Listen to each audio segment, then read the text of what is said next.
자, 쿠키에 대해서 배워보도록 하겠습니다.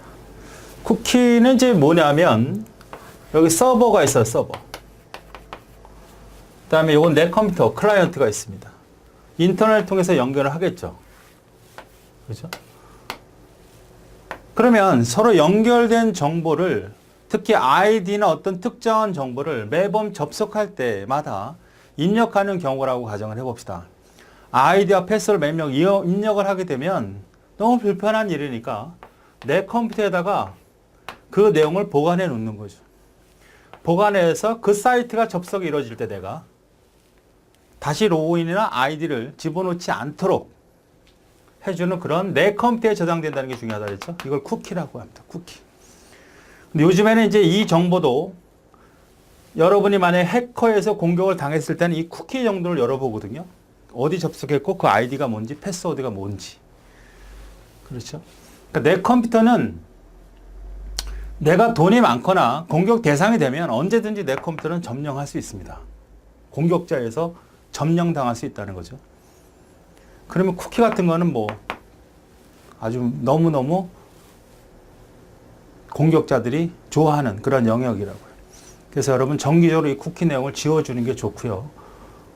뭐 난 그 잃어버릴 거 없다 생각이 든다면 그냥 놔두고 쓰면 되는 거고요. 자, 내용을 보죠. 자신이 사용하는 컴퓨터의 웹사이트에 접속 기록 및 사용자 기본 설정에 대한 정보를 저장하고 있는 텍스트 파일이다. 중요한 건 내 컴퓨터입니다. 내 컴퓨터. 쿠키는 웹서버가 사용자 컴퓨터에 저장하는 방문 기록과 같은 임시 파일이다. 인터넷 사용자에 대한 특정 웹사이트의 접속물을 저장하고 인터넷 접속 시 아이디와 비밀번호를 입력하지 않아도 아이디까지만이지 비밀번호는 매번 입력하게끔 만들어놨죠. 왜?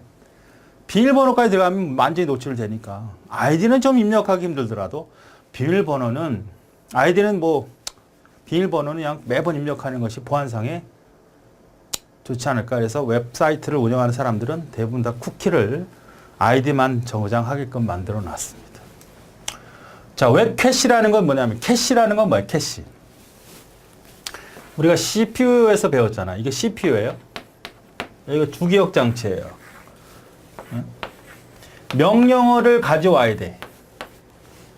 명령을 가져오고 처리하고 가져오고 처리하는 게 가져오는 시간이 처리하는 시간보다 너무 많이 걸리니까 중간에 캐시라는 걸 하나 두죠. 그래서 가져다 놓을 때 여기다 보관 좀 해놔. 또 가져갈 때 보관 좀 해놔.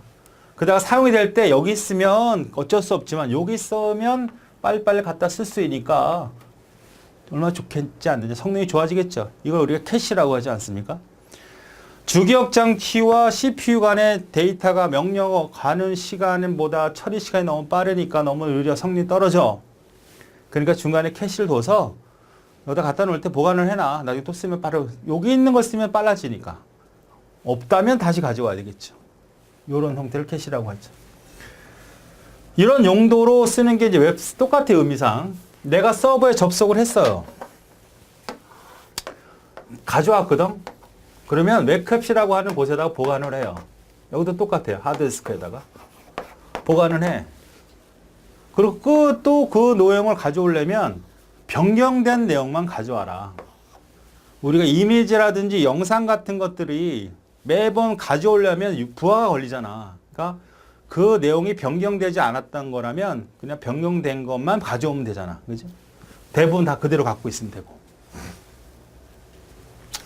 홈페이지 방문 시 직접 서버에 접속하지 않고 그저 근처의 프록시 서버에 접속하여 홈페이지 접속을 고속화하는 방법이다.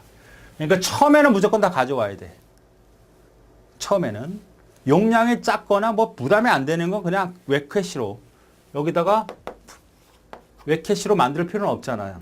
근데 부담이 되거나 용량이 큰 거라면 보관을 해. 이미지 같은 거 보관을 해. 여러분 잘 모르지만 컴퓨터 뒤져보면 내가 어떤 홈페이지에 접속했던 이미지나 영상들이 다 이렇게 보관이 되어 있습니다. 왜? 나중에 거기 또 접속하면 그걸 또 갖고 오기 불편하니까 변경되지 않은 것만 가져오면 되잖아. 그치? 그런 영역을 웹캡시라고 하는 거야. 그러니까 접속을 좀 빠르게 갖고 싶은 거예요. 사용자가 처음 방문할 때는 웹사이트 접속하지만 얘는 접속할 경우에 처음 접속 정보를 프록시 서버에 보관해요. 프록시 서버라고 하는 것은 보안, 방화벽, 그런 역할을 할 수 있는 그러한 서버 혹은 내 컴퓨터 어떤 특정 영역이라고 보시면 됩니다. 사용자는 빠르게 홈페이지 정보에서 저장할 수, 볼 수 있다는 거죠. 이 정도의 문제만 해석을 하시면 될 것 같아요. 다음 중 웹서버에 방문한 사이트가 아이디 등을 기억하게 설정하여 다시 해당 사이트에 방문하면 아이디가 자동으로 입력될 수 있도록 해주는 걸 쿠키라고 하죠. 쿠키. 그죠? ActiveX라는 건 뭐죠? ActiveX. ActiveX. 우리가 OLE 기능하는 게 있어. OLE 기능. 여러분이 예를 들어서 파워포인트나 엑셀이나 어떤 그림판에서 그렸던 어떤 이미지나 그림이 있을 거 아니에요. 그걸 내가 아래 한글 프로그램에 이렇게 옮겨다 놓을 수 있거든요. 옛날에는 이게 불가능했지. 내가 파워포인트나 이런 그림을 복사해서 다른 프로그램에다 할 수 있다는 게 말이 안 되잖아요. 프로그램이 다른데. 그걸 해줄 수 있는 기능이 OLE 기능이라고 하는 거예요. 그러니까 서로 다른 프로그램에 그 해당되는 어떤 데이터를 옮길 수 있도록 해주는 기능. 그거를 웹상에서 어떤 특정한 프로그램을 사용하고 싶을 때 그 기능을 지원해 주는 게 ActiveX입니다. 그러니까 그것이 없다면 설치하도록 화면 웹브라우저 상단에 딱 띄우죠. 그래서 설치할 수 있도록 해주는 그런 ActiveX다. 이렇게 이해하시면 되겠습니다. 답은 두 번째. 그러니까 쿠키는 내 컴퓨터에 저장되는 정보다. 그 다음 웹 캐시는 한번 접속한 이후에 계속 들어오는 정보를 좀 더 빠르게 처리하고 싶을 때 쓰는 것이 웹 캐시다. 이 정도만 용어 정리만 해두시면 되겠습니다.